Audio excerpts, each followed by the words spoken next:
The dinner plates clattered as laughter erupted around our family table. My mother wiped tears from her eyes, pointing at me. If you disappeared tomorrow, Constance, honestly, no one would miss you. Everyone howled like it was the funniest joke ever told.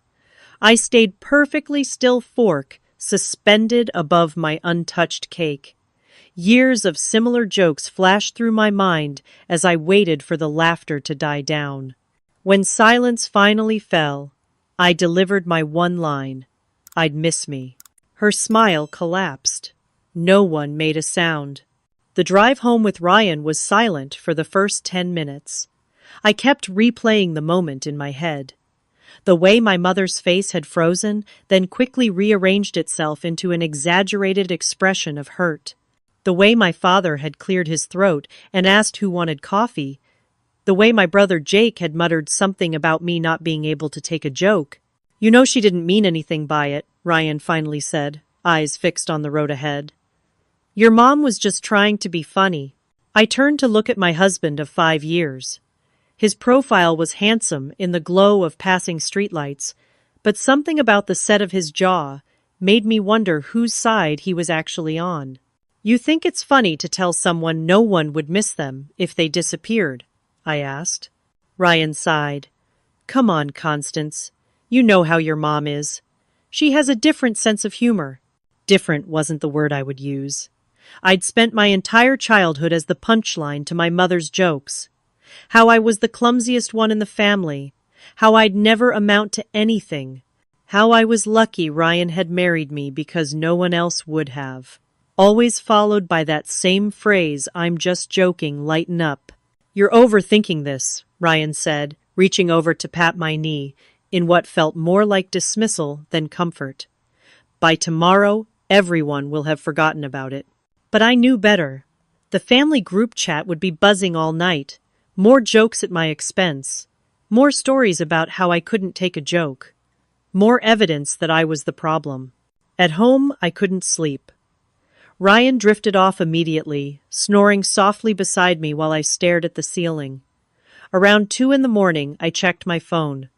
As predicted, the family chat had exploded. "Mom, did you see Constance's face? Jake, classic, con? Zero sense of humor, Dad. Now be nice, Mom. It was just a joke. If she can't handle a little teasing." "Jake?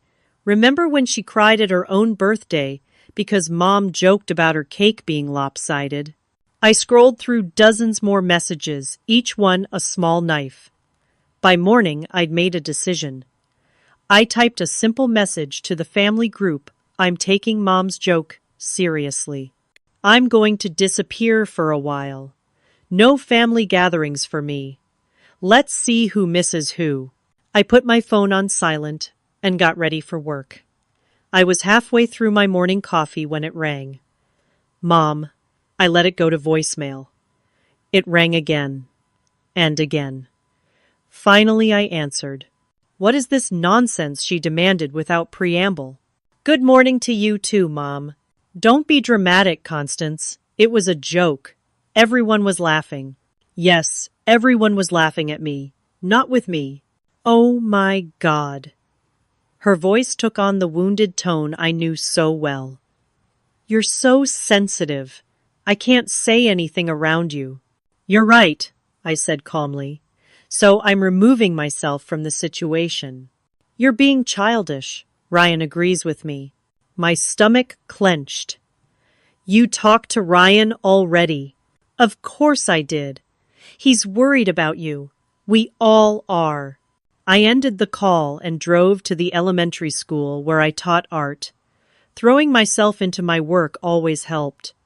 The kids were painting self-portraits today, and their excitement was contagious. For a few hours, I forgot about everything else. After school, I stopped at the grocery store. At checkout, my credit card was declined. Strange. I tried my debit card, also declined. I had to use the emergency cash from my wallet to pay. When I got home, I tried logging into our online banking. Password incorrect. I tried my email. Password incorrect. Netflix, Amazon, even my personal Instagram account. All locked. Ryan came home an hour later looking grim. Your mother called me again, he said, setting down his briefcase.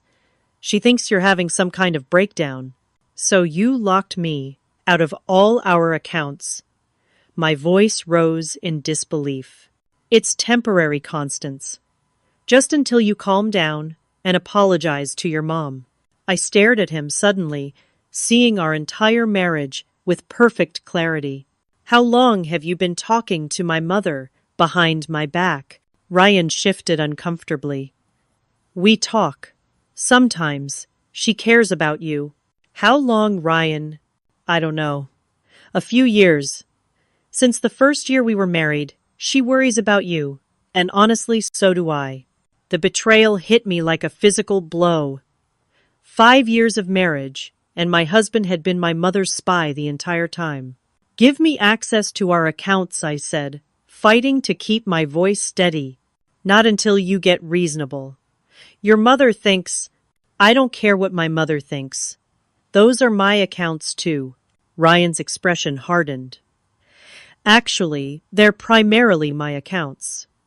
You're just an authorized user, and right now, I don't think you're in a state to make financial decisions. What are you talking about? I manage our household budget. I pay our bills. And I make 70% of our income, he countered. Look, this is for your own good.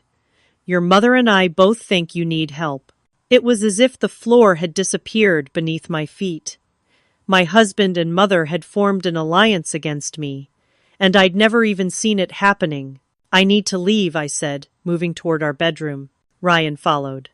Don't be ridiculous. Where would you go? Who would want you? He froze, seeming to realize what he'd said. Wow, I whispered. You actually think that too, don't you? That no one would miss me if I disappeared. I didn't mean. Yes, you did. I pulled a suitcase from the closet and began filling it with essentials. You're overreacting, Ryan insisted, watching me pack. If you leave now, I'll call the school administration. I'll tell them you're mentally unstable. I paused, my hands full of clothing. You would try to take my job from me. I'm trying to help you, he insisted.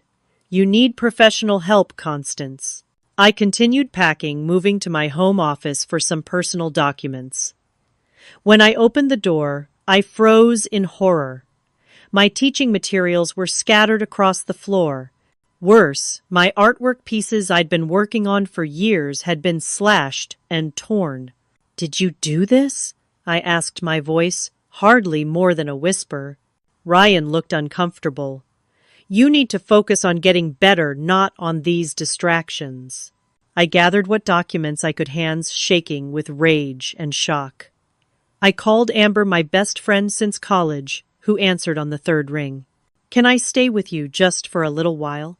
20 minutes later, I was in my car driving away from the house I'd shared with Ryan, feeling like I'd escaped something much more dangerous than I'd ever realized. Amber was waiting outside her apartment building when I arrived. She helped me carry my suitcase inside and listened in stunned silence as I explained what had happened. I had no idea things were this bad, she said when I'd finished. Stay as long as you need. Relief washed over me. Thank you. I just need some time to figure out my next steps. Amber fidgeted with her coffee mug. Well, about that. I can definitely have you for 3 days, but then I'm actually leaving the country. What? 6-month work assignment in Singapore. I meant to tell you last week, but she gave an apologetic shrug. It completely slipped my mind.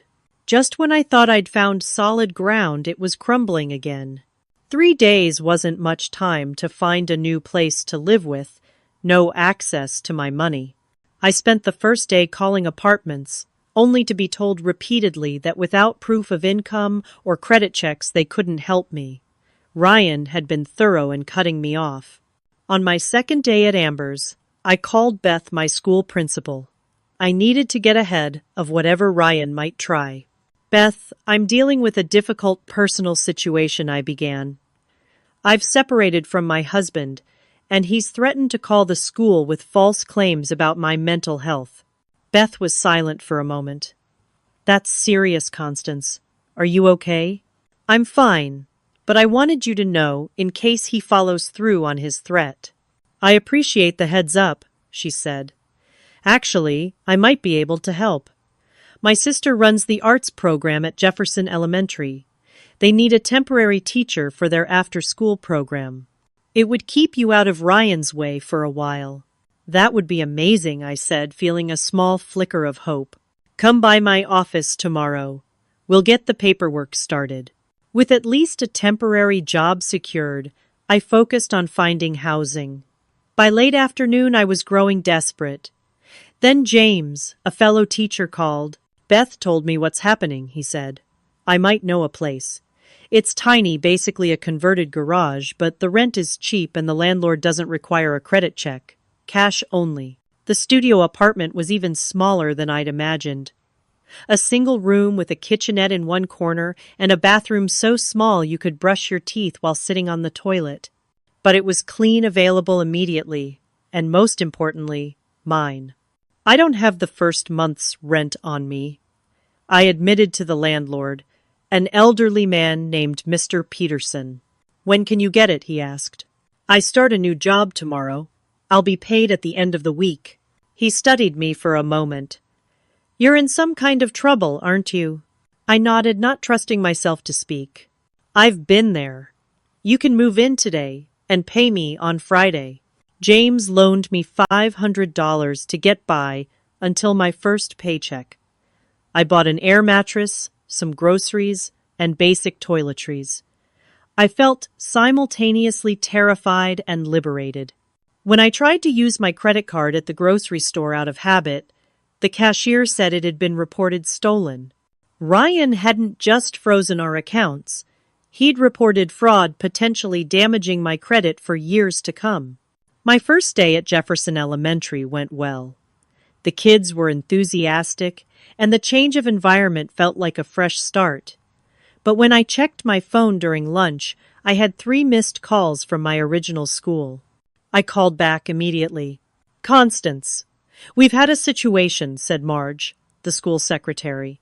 Your husband has been here twice today, very agitated. He says you're not well, and he needs to speak to you urgently. My stomach dropped. Did he make a scene? Not exactly, but he was insistent. Security eventually asked him to leave. I'm so sorry, Marge. I'm dealing with a difficult separation. Do you need help resources? The genuine concern in her voice nearly broke me. I'm okay. Thank you for asking.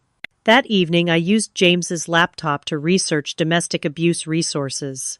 What Ryan was doing felt like it should be illegal, but I wasn't sure what to call it. Control, gaslighting, financial abuse. I found a therapist named Dr. Wells who specialized in emotional abuse and made an appointment for the following week. Over the next few days, I established new routines. Work during the day, simple meals in my tiny apartment, and careful documentation of everything that happened. I started a journal recording every interaction with Ryan, every strange occurrence, every memory of my mother's jokes that now seemed like something much more sinister. I used James's laptop to file for divorce, spending hours filling out forms I barely understood. I had no money for a lawyer, but the courthouse offered free guidance for self-filing.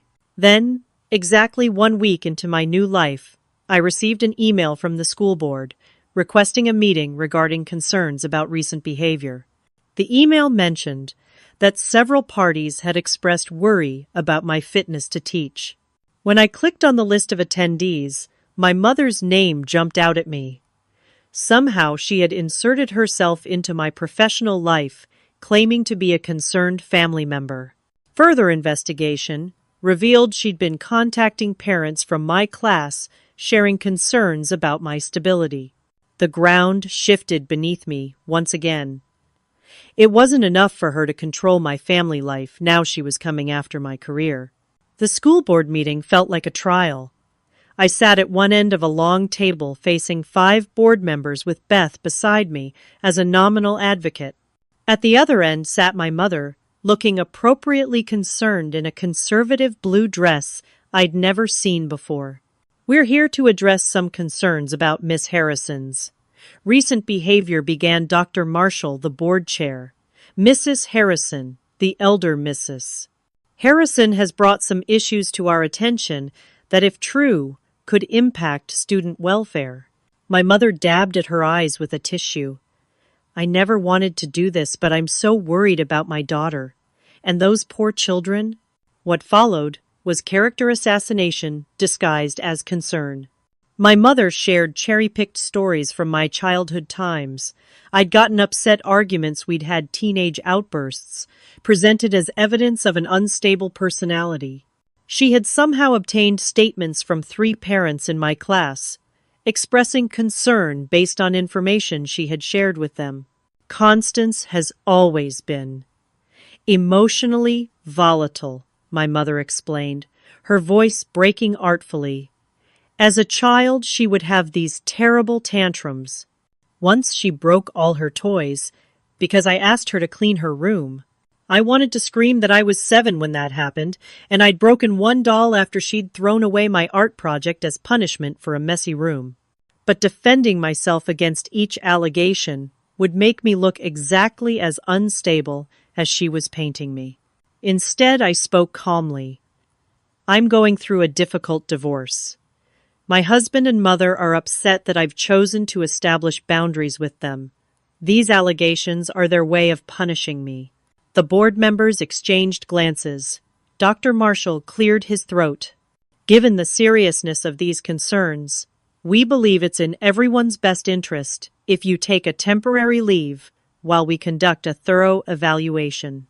"You're suspending me based on my mother's word?" I asked, disbelief evident in my voice. "We're placing you on administrative leave with benefits pending evaluation by a district-approved mental health professional," he clarified. "This is standard procedure when concerns of this nature are raised." Beth squeezed my arm sympathetically. "I'll make sure your classes are covered by qualified substitutes." I left the meeting in a daze. Administrative leave meant no income while they evaluated me. The timing couldn't have been worse. I had exactly $227 to my name, rent due in 2 weeks, and now no immediate prospect of a paycheck. That evening, I walked into a local bookstore with my resume in hand. The owner, a gray-haired woman named Susan, looked it over with raised eyebrows. "You're a bit overqualified to be selling books, aren't you?" "I need the work," I said simply, "and I love books." She hired me on the spot for evening and weekend shifts. The pay was minimal, but it would cover rent and ramen noodles if I was careful. Back at my apartment, I filed for a restraining order against my mother, citing workplace harassment. The clerk looked doubtful as she processed my paperwork. "Usually, these are for domestic partners," she noted. "My mother is actively trying to destroy my life," I replied. "If that doesn't qualify for restraining order protection, what does?" My appointment with Dr. Wells couldn't come fast enough. When I finally sat in her office, the words poured out of me in a jumbled rush: my mother's lifelong jokes, Ryan's betrayal, the systematic dismantling of my life. Dr. Wells listened without interruption, taking occasional notes. When I finished, she leaned forward. "What you're describing is a clear pattern of emotional abuse, Constance. From your mother primarily, and now from your husband as well." "But she always says she's joking," I said, the familiar doubt creeping in. "Maybe I am too sensitive. That's gaslighting, making you question your own perceptions and reactions. It's a classic abuse tactic. For the first time, someone was validating what I'd always felt but never been able to name. I cried in her office, decades of pent-up hurt finally acknowledged. "We'll work on rebuilding your sense of self," Dr. Wells promised, "and practical strategies to protect yourself going forward." I threw myself into my new routine. teaching art at Jefferson in the mornings, and early afternoons therapy with Dr. Wells once a week, and bookstore shifts in the evenings. I lived on peanut butter sandwiches and discount produce, saving every penny I could. At the bookstore, I found unexpected friendship with Trevor, a college student who worked the same shifts I did. He was easy to talk to, with no connection to my past life. Susan, the owner, started inviting me to stay for tea after closing. Small kindnesses that helped me remember not everyone in the world was like my mother and Ryan.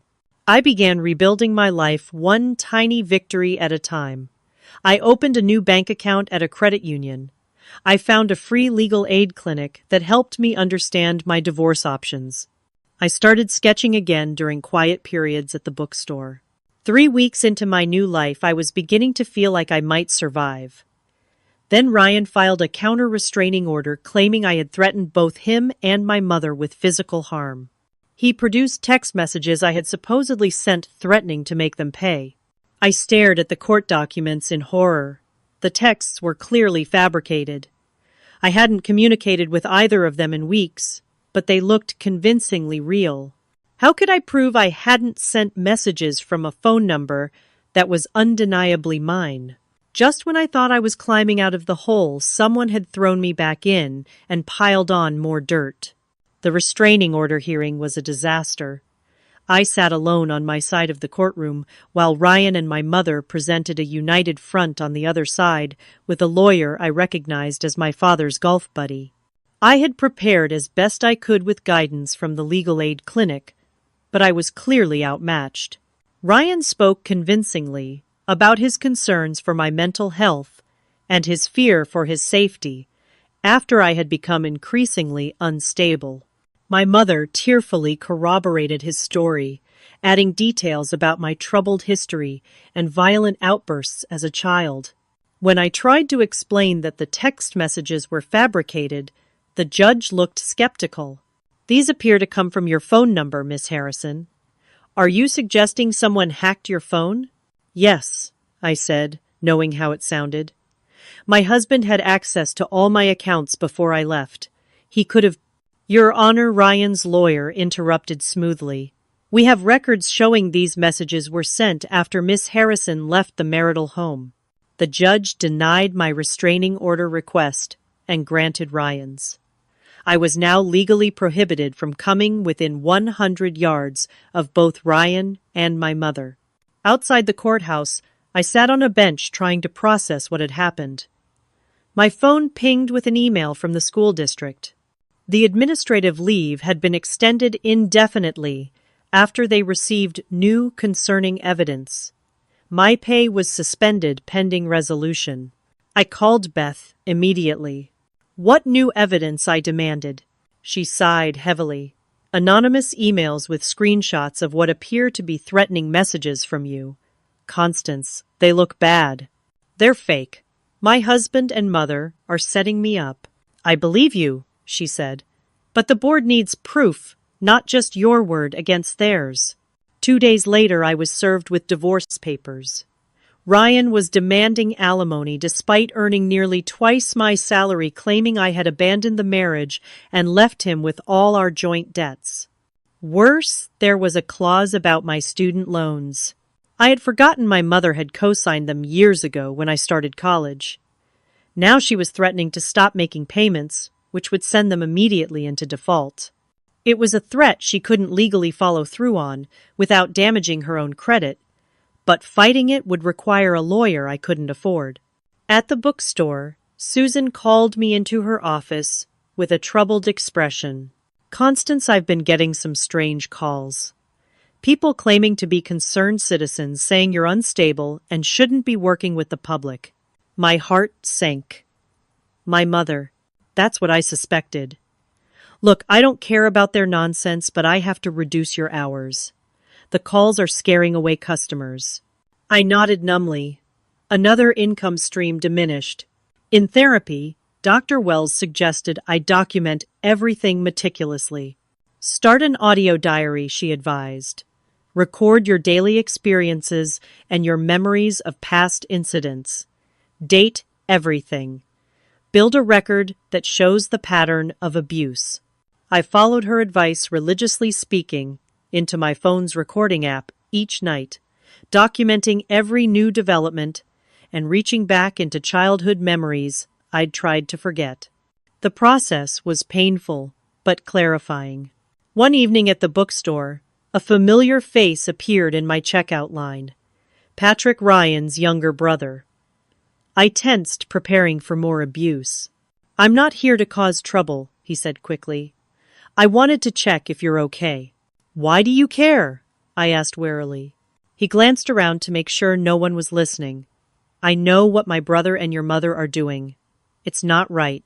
"How do you know?" "I've seen it before. Ryan's ex-girlfriend.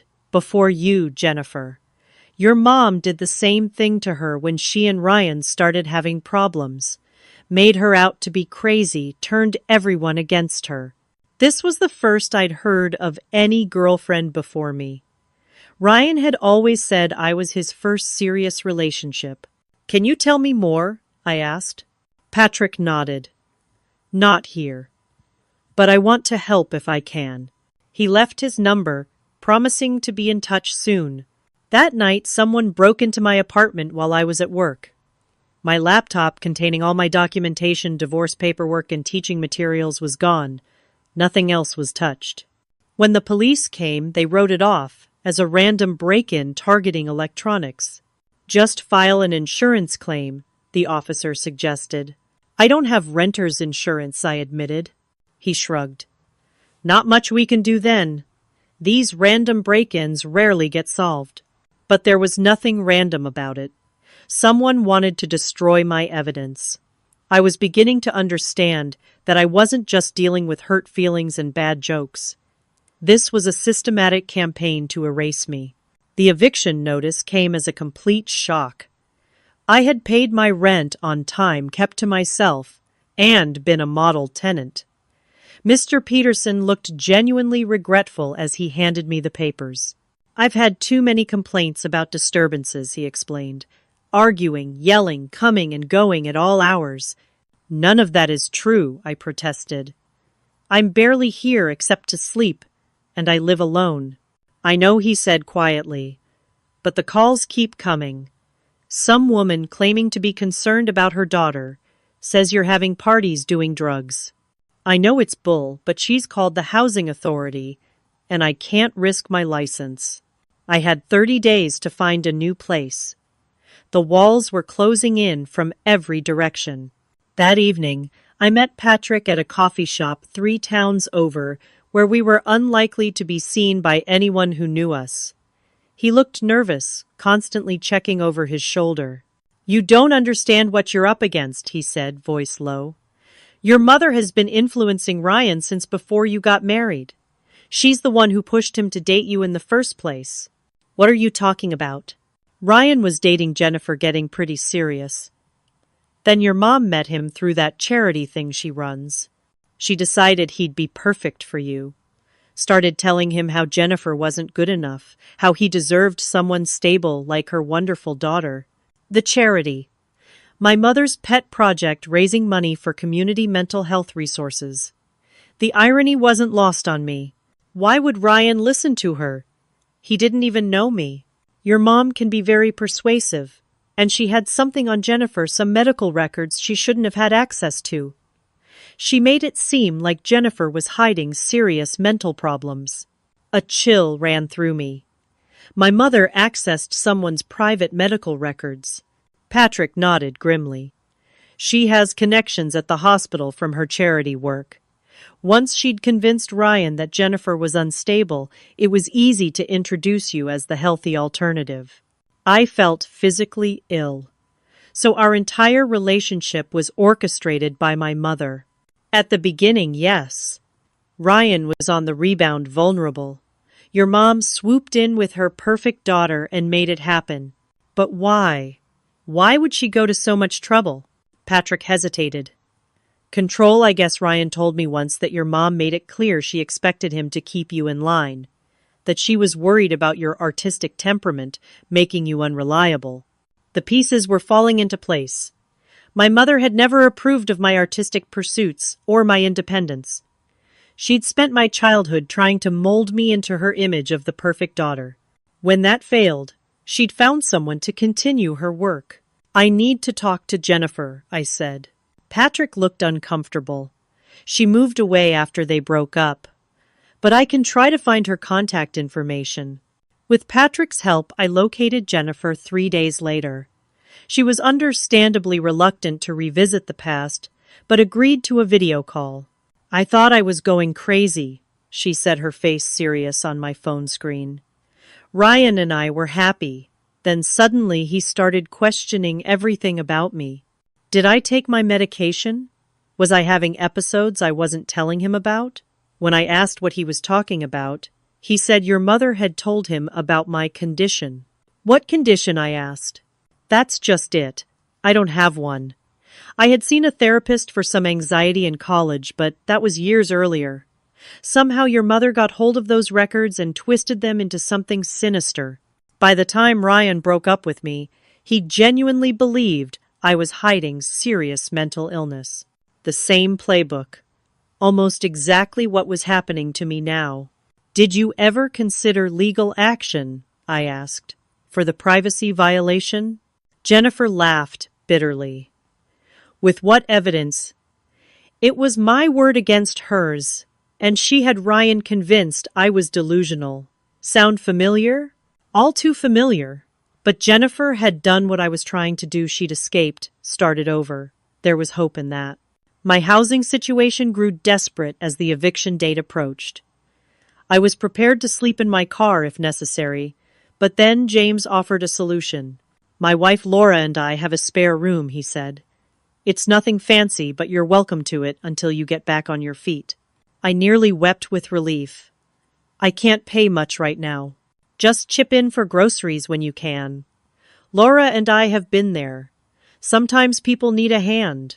Moving in with James and Laura gave me breathing room. Their home was warm and chaotic, with 2 dogs, a cat, and their 10-year-old son, Billy. Being surrounded by their normal, healthy family dynamics was healing in ways I hadn't expected.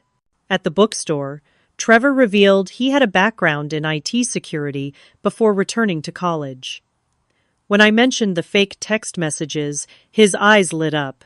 That's actually pretty easy to fake with the right software, he explained. But there might be ways to prove they're not legitimate if we can show they didn't go through your carrier's servers. How would we do that? I'd need to see the actual message records they submitted to court. Do you have copies? I didn't, but the legal aid clinic helped me obtain them. Trevor examined them carefully. These are good fakes, but there are inconsistencies.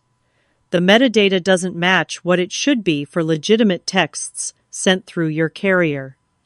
If we can get an expert to testify, experts cost money I didn't have. But Trevor's confirmation that the texts were fake gave me hope that I could eventually prove it. Jennifer introduced me to her friend Stephanie, a lawyer who specialized in harassment cases.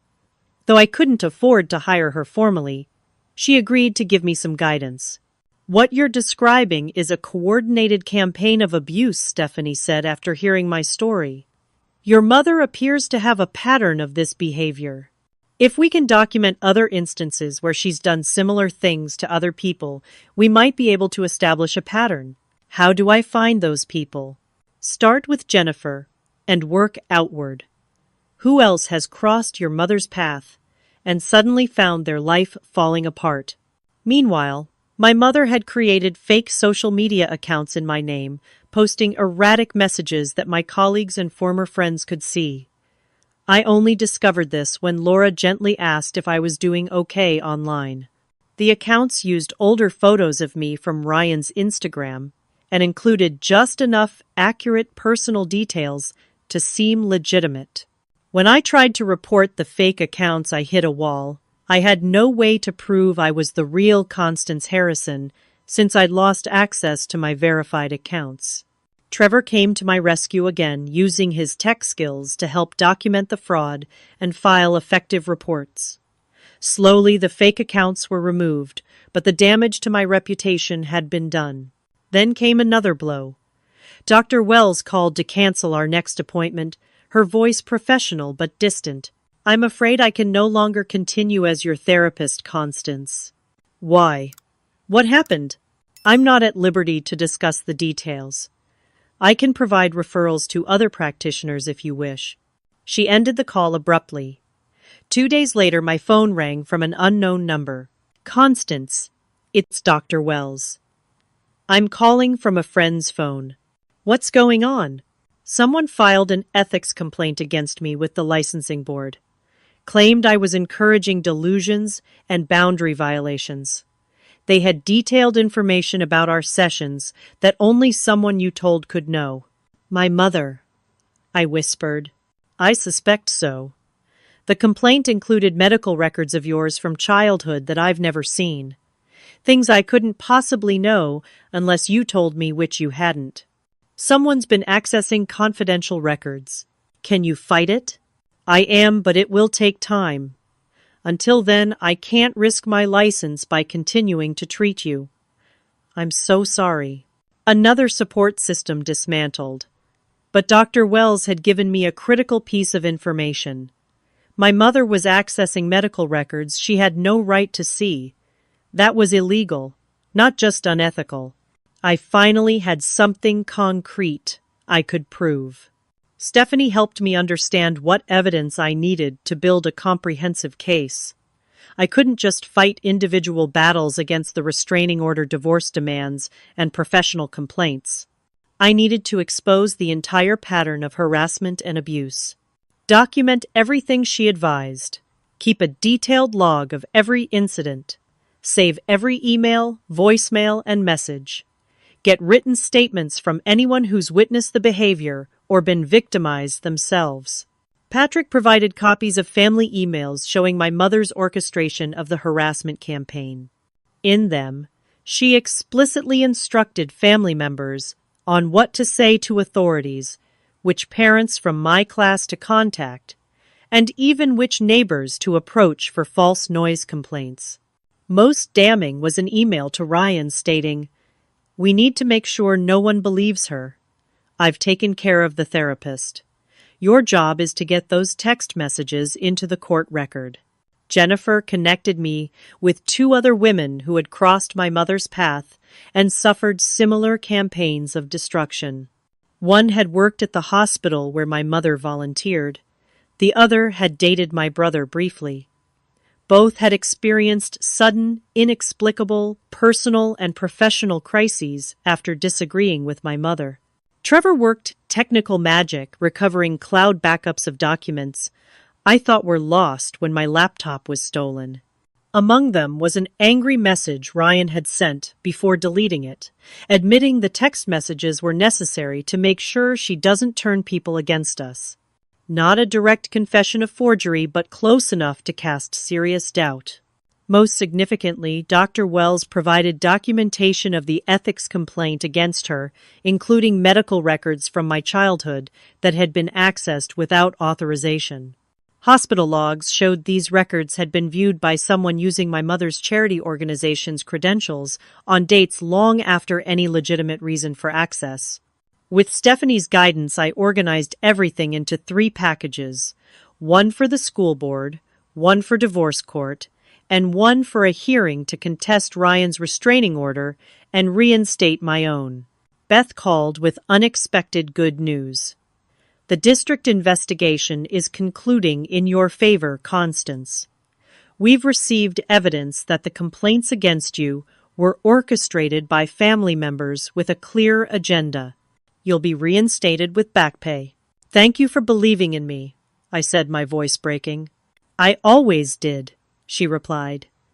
"But now we have proof everyone else should too." The day of the court hearing arrived. Ryan and my mother sat confidently on their side of the courtroom, clearly expecting another easy victory. Their lawyer looked bored, barely glancing at the thick folder of evidence I placed before me. Then Stephanie walked in and sat beside me. "I thought you couldn't represent me officially," I whispered. "Changed my mind," she replied, with a small smile. Some cases are worth taking pro bono. What followed was the most satisfying 3 hours of my life. Stephanie methodically presented our evidence, building a devastating picture of coordinated harassment. She called Dr.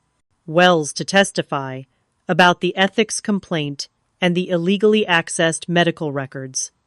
Trevor explained the technical impossibility of the text messages being genuine. Patrick and Jennifer both testified about the pattern of behavior they had witnessed. By the time she finished, my mother's face had lost all color, and Ryan was visibly sweating. Their lawyer looked shell-shocked. The judge reviewed the evidence carefully before speaking. I find clear and convincing evidence that the restraining order against Miss Harrison was obtained through fraudulent means. That order is hereby dissolved. She turned a stern gaze toward my mother and Ryan.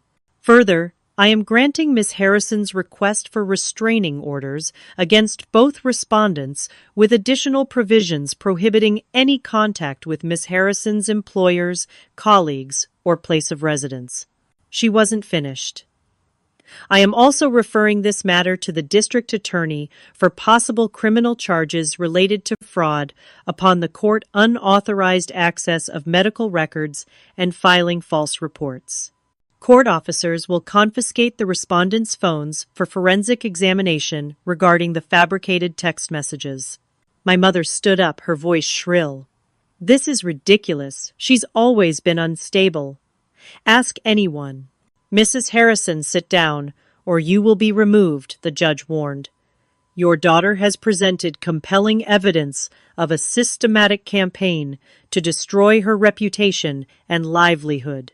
The court takes such matters extremely seriously. Stephanie squeezed my hand as my mother was forcibly seated by a bailiff. For the first time in months, perhaps in my entire life, someone in authority had seen the truth and taken my side against her. The divorce proceedings followed a similar pattern. Ryan's demands for alimony were dismissed as frivolous, and the judge ordered an equitable division of assets. The student loan threat evaporated when evidence of my mother's interference was presented. Most vindicating of all was my return to teaching. The school board not only reinstated me with back pay, but issued a formal apology for the handling of the investigation. The parents who had been contacted by my mother received letters clarifying that all allegations had been found to be without merit.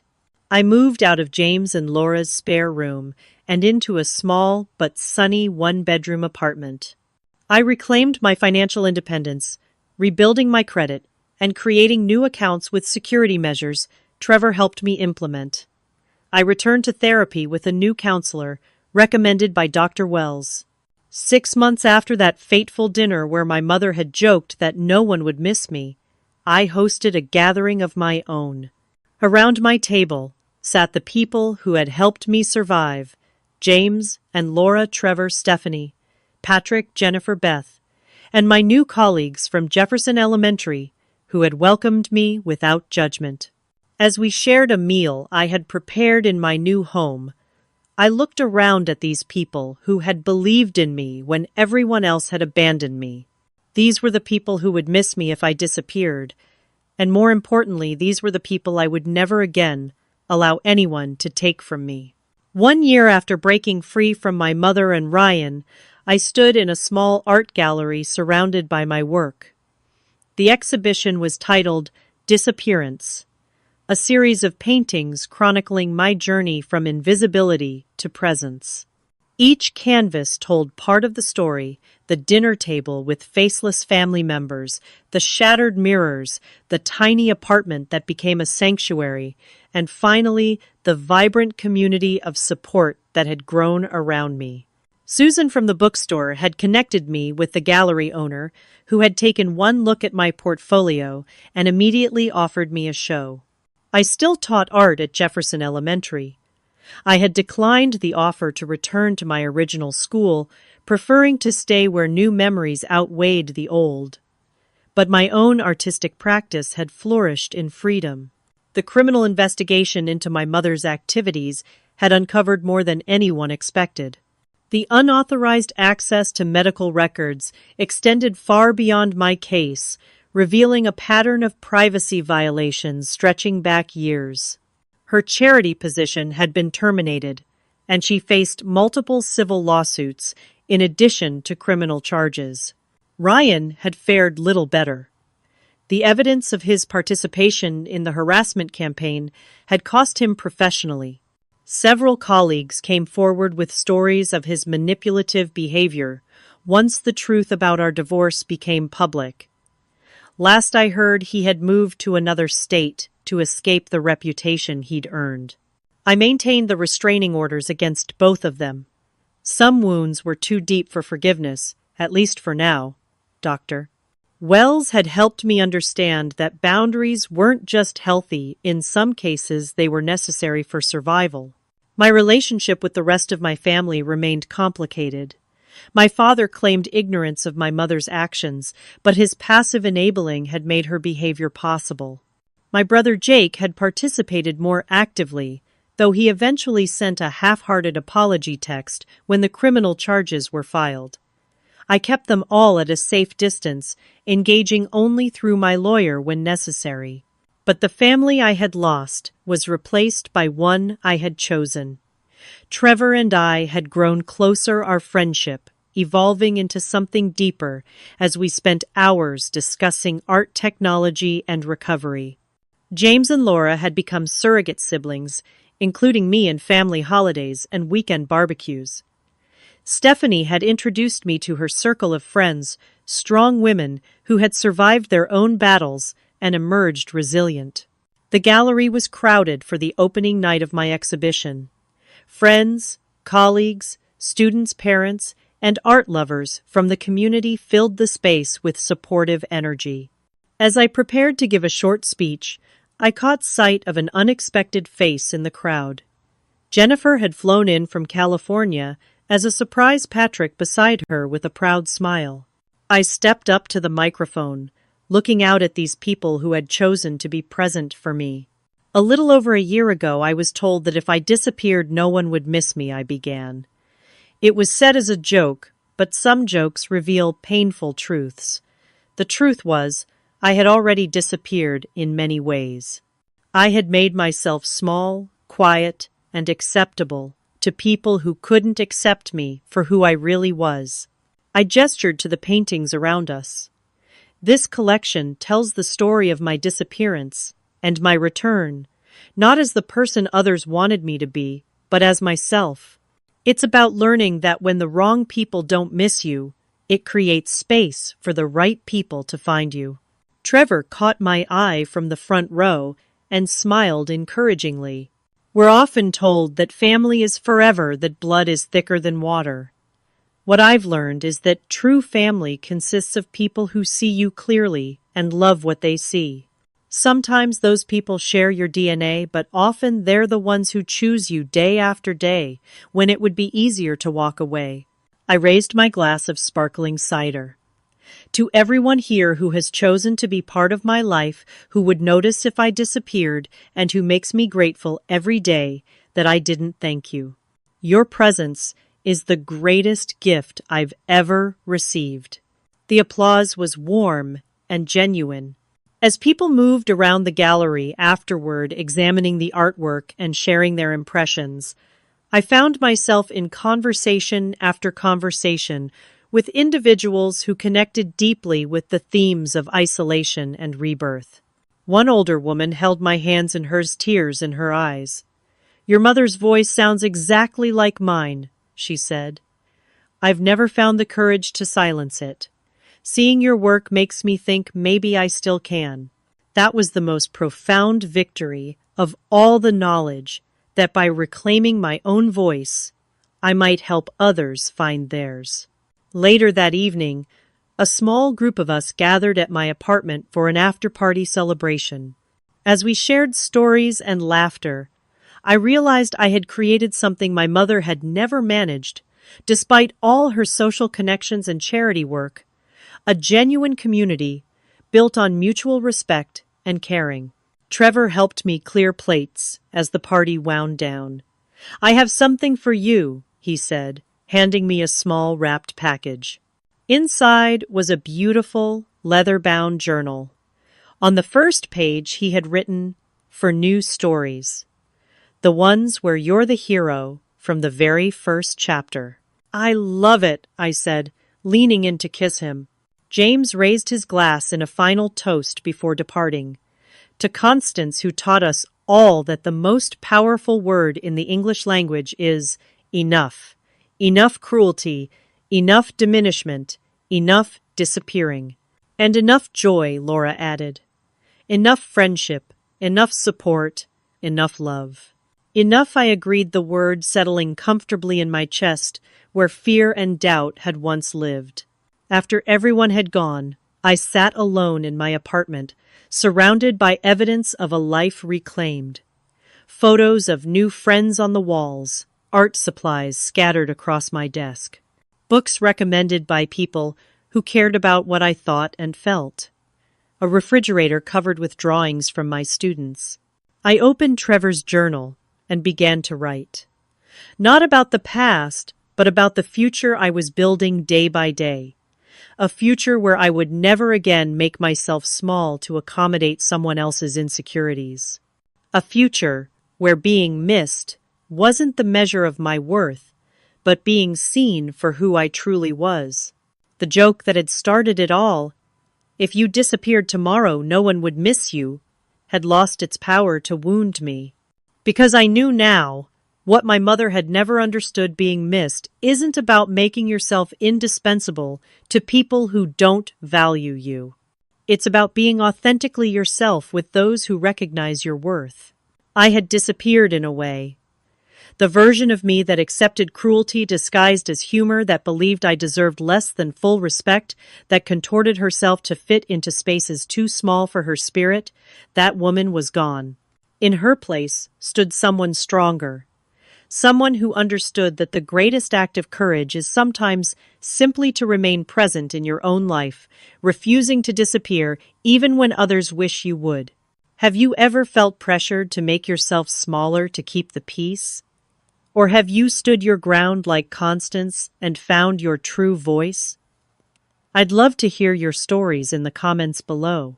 If this journey resonated with you, please like this video, subscribe to the channel for more stories of resilience and transformation, and share with someone who might need to hear that they deserve to be seen. Thank you for listening, and remember, you'd miss you, and that's enough reason to stay visible in your own life.